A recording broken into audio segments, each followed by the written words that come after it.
ओम सर्वस्वरूपे सर्वे सर्वशक्ति समन्विते भविस्त्राही दुर्गा देवी नमस्तुते। व्यासी कहते हैं, राजन, ब्रह्मलोक से ऊपर के भाग में जो सर्वलोक सुना जाता है वही मणिद्वीप है, जहाँ भगवती जगदम्बा विराजती है। संपूर्ण लोकों से श्रेष्ठ होने के कारण इसका सर्वलोक है नाम पड़ा है। इसके समान त्रिलोकी में कहीं कोई भी सुंदर धाम नहीं है। जगत के लिए है छत्र स्वरूप है, वहाँ सांसारिक ताप अपना प्रभाव नहीं जमा सकता। राजन, सभी ब्रह्मांड उसी की छत्र छाया में है।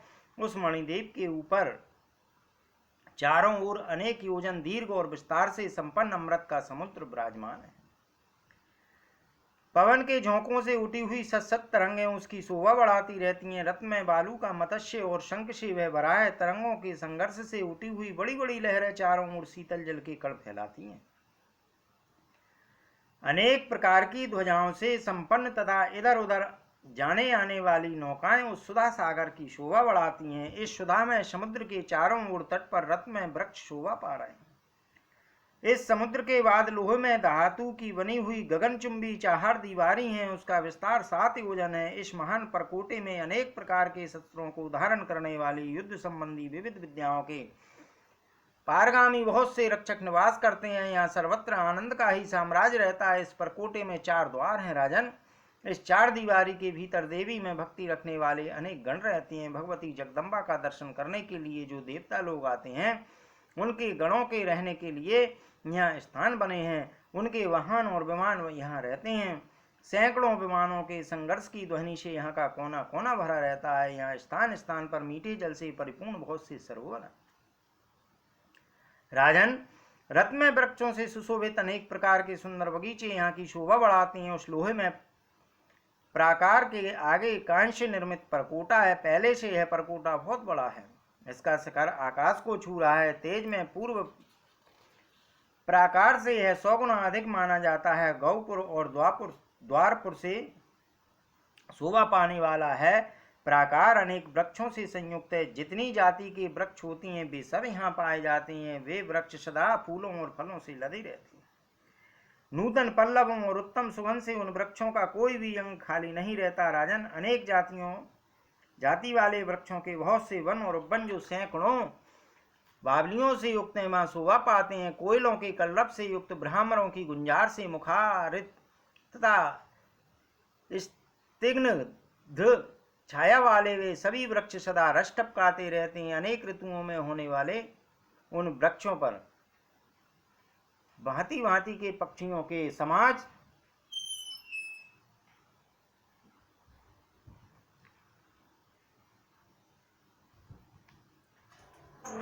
निवास करते हैं। अनेक प्रकार के रसों को प्रवाहित करने वाली नदियों के कारण उन वृक्षों की असीम शोभा होती है। कबूतर सोते समय हंस आदि पक्षियों के पंखों से उठे हुए पवन द्वारा वहां के वृक्ष सदा हिलते डुलते रहते हैं। कांसे की 4 दीवारी के बाद तांबे की 4 दीवारी है। उस प्राकार का आकार चौकोर और ऊंचाई 100 योजन है।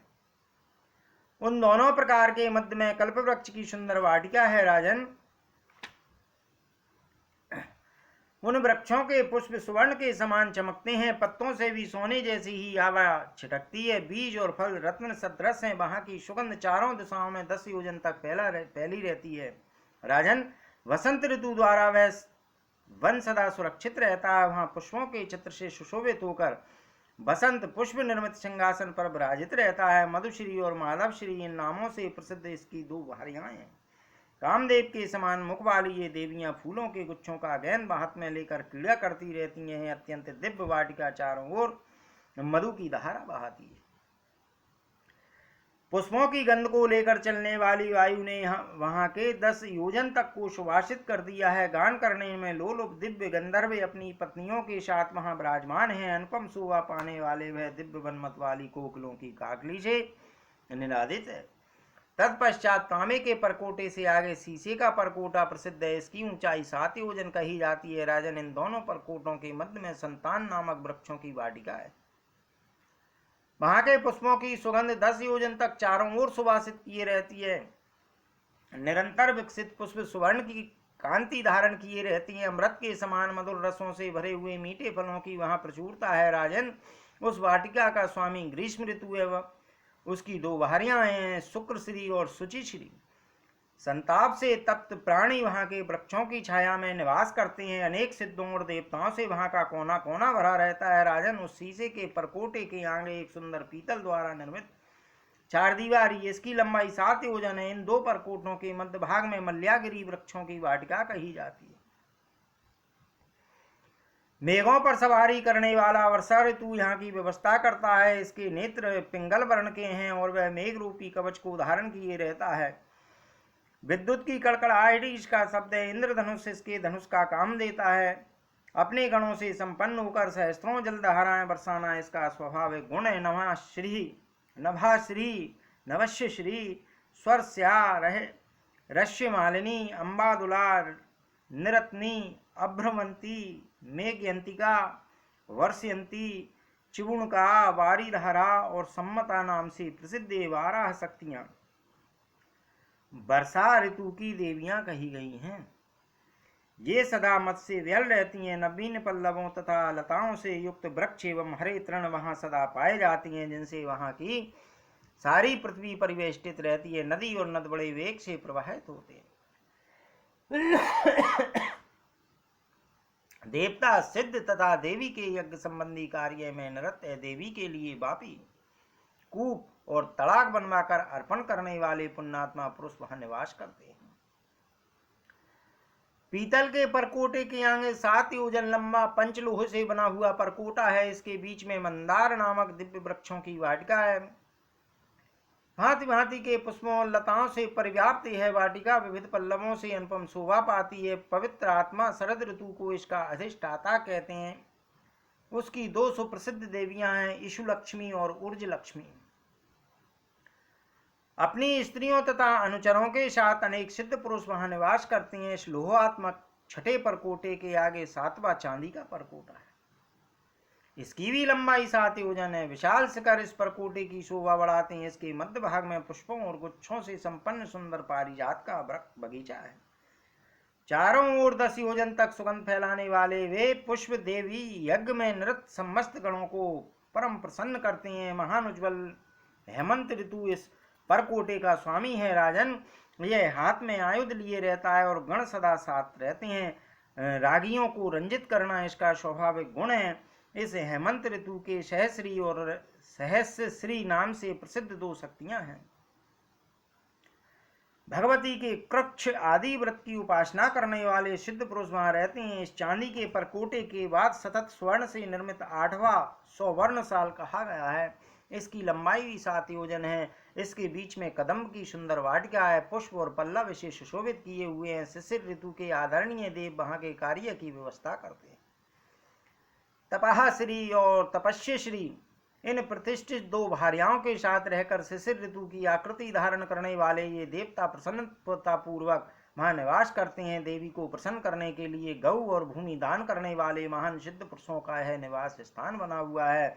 इस हिरण्मय प्राकार से आगे कुमकुम के समान अरुण वर्ण वाला पुष्पराग मणि से बना हुआ 7 योजन लंबा एक परकोटा है। वहां की भूमि, वन और वन भी पुखराज के समान ही प्रतीत होते हैं। वहां के वृक्षों और वालुओं को भी पुष्पराग रत्न में ही कहा गया है। जिस रत्न का वहां प्राकार बना हुआ है, उसी रत्न के द्वारा वहां के वृक्ष, पृथ्वी, पक्षी, जल, मंडप, उसके खंबे, सरोवर, कमल भी निर्मित है। यही नहीं बल्कि उस परकोटे के भीतर जो जो वस्तुएं हैं वे सब पुष्पराग मणि से ही बनी हुई हैं। राजन, रत्न निर्मित परकोटों का यह साधारण सा परिचय है। प्रभु, क्रमशः एक परकोटे से दूसरा परकोटा तेज में लाख गुना अधिक है। प्रत्येक ब्रह्मांड में रहने वाले इंद्र आदि दिक्पाल अपना एक समाज बनाकर हाथों में उत्तम आयुध लिए हुए यहाँ निवास करते हैं। स्मरणद्वीप की पूर्व दिशा में ऊंचे शिखर वाली अमरावती पुरी है। भांति भांति के उपवन अमरावती की शोभा बढ़ाते हैं। यह पुरी देवराज इंद्र की है। स्वर्ग में जितनी शोभा है उससे अधिक शोभा इस अमरावती में है। अनेकों इंद्र सहस्त्रों गुणों से भी अधिक गुण यहाँ लक्षित होते हैं। वहां के सतक्रतु प्रतापी इंद्र ऐरावत पर चढ़कर हाथ में वज्र लिए हुए देवसेना के साथ शोभा पाते हैं। सचिवी देवनाओं से संपन्न होकर वहां सुशोभित होती हैं। राजन, मणिद्वीप के अग्निकोण में अग्नि के समान प्रज्वलित वहीं पुरी है। स्वाहा और स्वादा इन दो शक्तियों के साथ अग्निदेव वहां विराजते हैं। अपने वाहनों और भूषणों से सुशोभित होकर अपने गणों से युक्त हो उनका वहां निवास होता है। मणिद्वीप की दक्षिण दिशा में यमराजपुरी है। राजन चित्रगुप्त आदि मंत्रियों के साथ अपने अनुचरों से घिरे हुए यमराज हाथ में विशाल दंड लेकर वहां विराजते हैं। सूर्य नंदन महाभाग यमराज अपनी धर्मणी के साथ वहां रहते हैं। नैऋत्य कोण राक्षसों की पुरी कही जाती है। यह पुरी मणिद्वीप के नैऋत्य कोण में हाथ में खड़ग धारण करने वाले नैऋति अपनी शक्ति के साथ राक्षसों से घिरे हुए वहां विराजते हैं। पश्चिम दिशा में पास धारण करने वाले प्रतापी वरुण राज विराजते हैं। महान मत्स्य इनकी सवारी का काम देता है। मधु में मधुपान करने से विहल होकर अपनी शक्ति और गणों के साथ वहां ये विराजते हैं। उस लोक में अपनी स्त्री वारुणी के साथ वरुण देव का वास होता है। मणिदेव के वायव्य कोण में वायुलोक है। यहाँ वायु देव विराजते हैं। प्राणायाम करने में परम कुशल सिद्ध योगियों से घिरे हुए वायुदेव हाथ में ध्वजा लेकर शोभा पाते हैं। विशाल नेत्र वाले इन वायुदेव की सवारी मृग है। इनकी शक्ति सात रहती है और मरुदगण इन्हें घेरे रहती हैं। राजन मणिद्वीप की उत्तर दिशा में यक्षों का महान लोक है। वहां यक्षों के स्वामी कुबेर अपनी रिद्धि वृद्धि प्रभृति शक्तियों तथा नव विधियों से युक्त होकर विराजते हैं। मणिभद्र पूर्णभद्र मणिमान मणिकंदर मणिभूषण मणिमाली और मणिधनुर्धर आदि नामों से प्रसिद्ध यक्ष सेनाओं को साथ लिए हुए महाभाग कुबेर वहां विराजते हैं। मणिद्वीप के ईशान कोण में महान रुद्रलोक कहा गया है। अमूल रत्नों से चित्रित श्लोक में प्रधान देवता रुद्र निवास करते हैं। इनका क्रोध में विग्रह प्रज्वलित नेत्रों से संपन्न है। ये पीठ पर महान तरकस बांधे हुए है। तना हुआ धनुष इनके हाथ में शोभा पाता है। अपने जैसे ही असंख्य रुद्र हाथ में त्रिशूल और श्रेष्ठ धनुष लेकर इनका सहयोग कर रहे हैं। उन सहयोगी रुद्रों का मुख बड़ा ही विकराल और विकृत है। वे मुख से आग उगलते रहते हैं। कितनों के 10 हाथ हैं और कितने 100 हाथों और कितने 1000 हाथों से संपन्न है। बहुत से उग्र मूर्ति धारण करने वाले रुद्र 10 पैरों 10 गर्दनों और 3 नेत्रों से शोभा पाते हैं, जो अंतरिक्ष लोक में और भूलोक में विचरण करने वाले रुद्र प्रसिद्ध हैं। तथा रुद्र अध्याय में जिनका वर्णन आता है उन सभी रुद्रों से घिरे हुए भगवान शंकर उस लोक में विराजते हैं। करोड़ों इन रुद्राणियों और भद्रकाली आदि मातृकागण इनके साथ रहती हैं। ये विविध शक्तियों से संपन्न होकर डामरी आदि गणों से घिरे रहती हैं। राजन वीरभद्र आदि के साथ इनकी वहाँ विचित्र शोभा होती है। इनके गले में मुंडों की माला, हाथ में सर्प का वलय, कंधे पर सर्प में यज्ञोपवीत, शरीर पर बागंबर और उत्तरीय के स्थान पर गज चर्म शोभा पाता है। ये अपने संपूर्ण अंगों में चिता की राख लपेटे रहते हैं। प्रथम प्रमथ आदि गण इनसे कभी अलग नहीं होते।